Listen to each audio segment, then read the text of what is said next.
or nire-recommend kong book kapag mag-aaral ka ng Japanese language.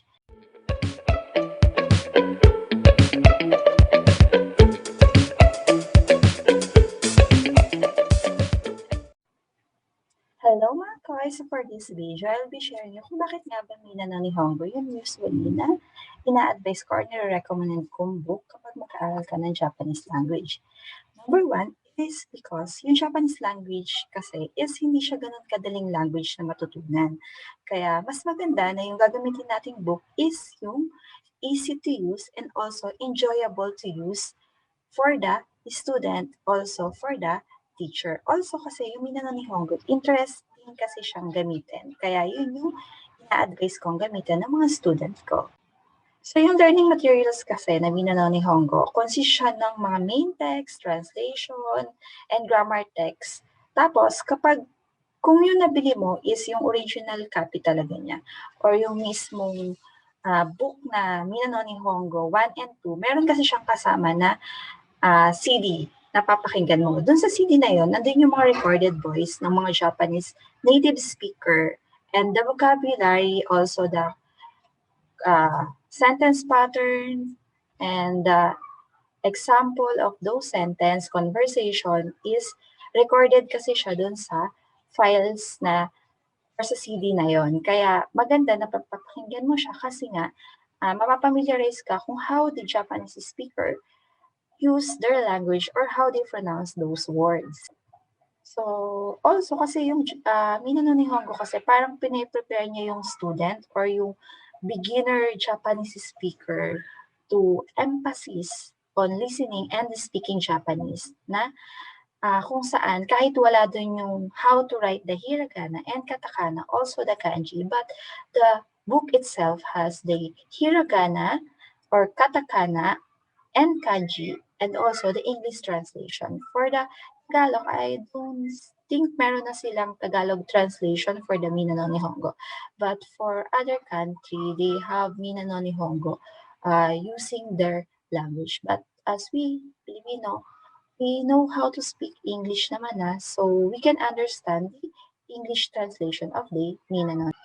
So si Minna no Nihongo, meron siyang mga content or method kung how mo siya gagamitin. So for the Japanese pronunciation, may section or example ng main character mismo dun sa translation or dun sa...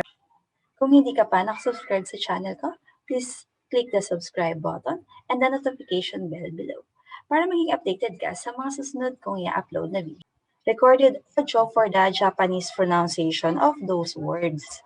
So also for the classroom instruction, greetings, numerals, very useful siya kasi madali siyang maintindihan sa classroom instructions. Yung daily conversation or daily greetings is in there, and they have frequently used by teachers in the classroom and also the student and the Japanese speaker as well. So for me, I am using two books, which is the Japanese Minna no Nihongo Ichi for the vocabulary, sentence pattern, translation, and also I also have 26 to 50 lessons for the Minna no Nihongo. So each sentence pattern kasi ng Minna no Nihongo, meron siyang consist siya ng mga sentence pattern na nag-a-appear sa daily life or dun sa mismong conversational in Japanese. So may mga example din siya ng mga sentence na mayroong mga small dialogue. Bali kasi yung style niya is question and answer na binibigay siya on how the sentence pattern or the practical conversation. May mga adverbs, conjugation. When you say conjugation, ito yung mga, kasi setabemas, for example, which is means to eat. Setabemas kasi nagiging tabero lang siya kapag nasa, usually, or nasa dictionary, yun yung mababasa niyo. So, hindi niyo siya makikita or ma-search as tabemas, which is formal way. And then, for the tabemashita, which is the past tense of the tabemas or to eat, will become ate. So, for that naman, nag-conjugate siya into tabeta or taberu. Yun yung mga conjugation na tinatawag. So, yun, may grammatical phrases and also will be introduced to this book. So it also have conversation. For the conversation that is recorded dun sa CD tape na kasama dun sa Minna no Nihongo, marami kasi dong recorded na other Japanese speakers sila, means mga foreigner sila pero Japanese speaking sila. So yung conversation niya, included doon yung everyday expression, yung readings, saka yung mga simple learnings. And I always advise na if you will be learning Japanese language, learn it from your heart so you will be able to learn more and absorb more about the language. Kapag may time, ma-develop kasi yung conversation nyo by applying the references given by the book, and also the translation and grammar from the textbook will maximize your communication skills.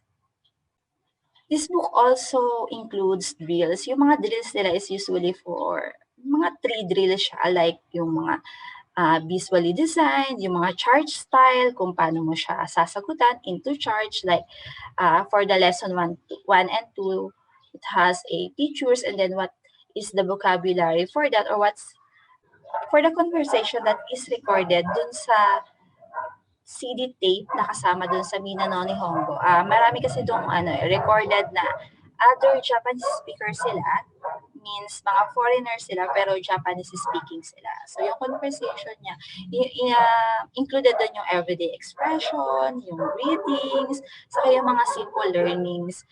And I always advise na if you will be learning Japanese language, learn it from your heart so you will be able to learn more and absorb more about the language.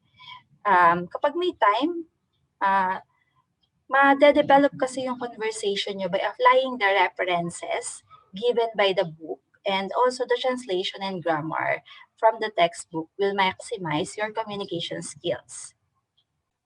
This book also includes drills. Yung mga drills nila is usually for mga 3 drills siya, like yung mga visually designed, yung mga chart style, kung paano mo siya sasagutan into charts, like for the lesson 1 and 2, it has a pictures and then what is the vocabulary for, or what is the translation of that into Japanese. And also they have the sentence pattern, and also for the sentence pattern, they also have the particles.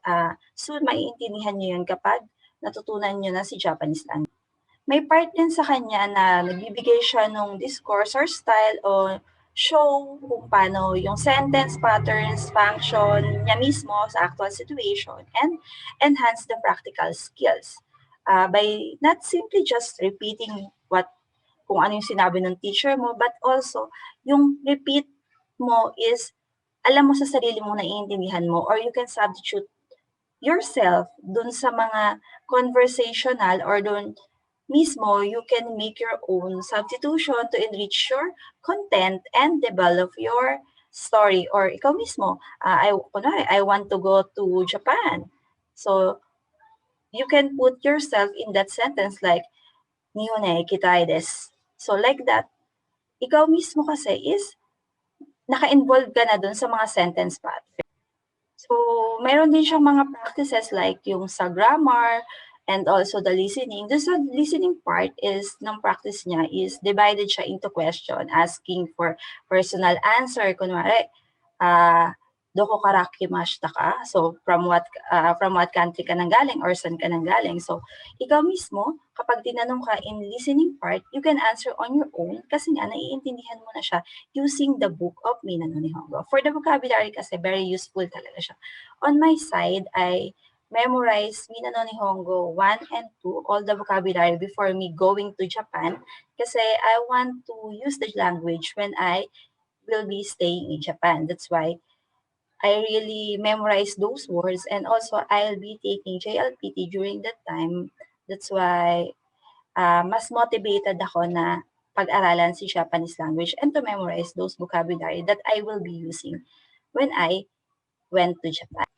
So parang may mga reading comprehension din siya in case na gusto nyo, or for you to enhance pa dun sa Japanese language, is very useful talaga siya. And also, may review siya provided yung mga student over the essential points every several lessons na naituro or na mapag-aaralan mo sa Minna no Nihongo. Also, yung Minna no Nihongo kasi, nandun yung summary niya sa, at the end, yung main text, yung summary of grammatical points given, such as yung use ng particle. Yung mga particle na tinatawag is yung wa, ga, wo. So yun, kapag naaral na natin si Japanese language, mas maintindihan nyo na kung ano yung use ng mga particle, kung bakit ganun siya kahalaga.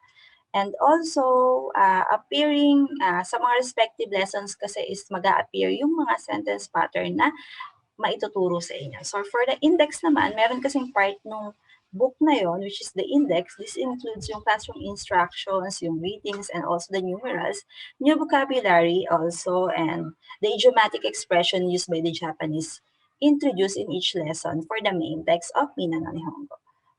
And also one thing kung bakit gusto ko si Minna no Nihongo, kasi yung book niya mismo, may mga vocabulary na siya, may translation, may grammar, tapos sa translation niya, yung mga sentence pattern na yun, yung may mga examples na din, and also the conversation.